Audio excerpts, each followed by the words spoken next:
नमस्कार मित्रमैत्रिणींनो, आज एक नवीन ब्लॉग बनवते आहे कारण आजचा थोडासा स्पेशलच आहे.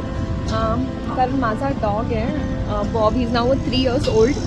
तर त्याच्याकडे त्याचा पिंजरा होता, पण तो पिंजरा आता सध्या तो वापरत नाही आहे.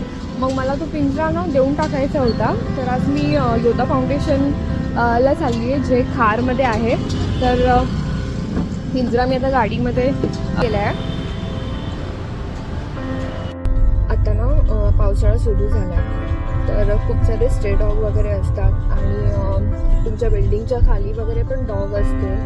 तर तुम्हाला रिक्वेस्ट करते की तुम्ही त्यांना तुमच्या बिल्डिंगच्या आतमध्ये आश्रय देऊ शकता.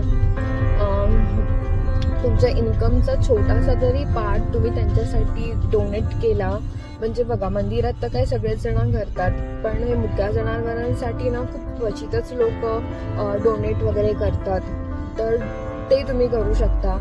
म्हणजे तुमच्याकडून जेवढीशी होईल ना तेवढी तुम्ही त्यांची काळजी घेऊ शकता. आता मी पोहोचलोय योदा फाउंडेशनला. आता चांगले आतमध्ये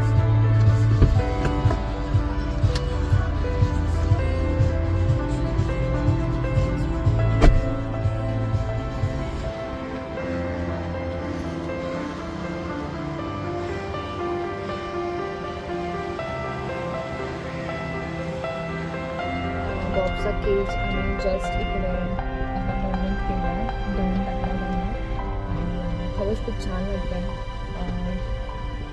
तिकडे एक डॉग होता आतमध्ये आणि त्याला बघून एकदम कसं तरी वाटलं. बिचाराचा एक पाय नव्हता, बट तरी पण लोक त्याची काळजी घेतात. इकडे असे खूप सारे ॲनिमल्स आहे. म्हणजे मी आतमध्ये नाही गेली कारण मला ते नाही होत बघायला, बट खूप छान वाटतं. म्हणजे तात्पर्य हेच होतं हे ब्लॉग बनवायचं की तुमच्याकडून जे पण काही थोडंफार जरी होईल आणि जरी काहीही द्यायला जमलं नाही ना, तर ॲटलिस्ट तुम्ही त्यांना प्रेम देऊ शकता, फक्त त्यांना कुरवाळू शकता. एवढं पण त्यांच्यासाठी खूप असतं.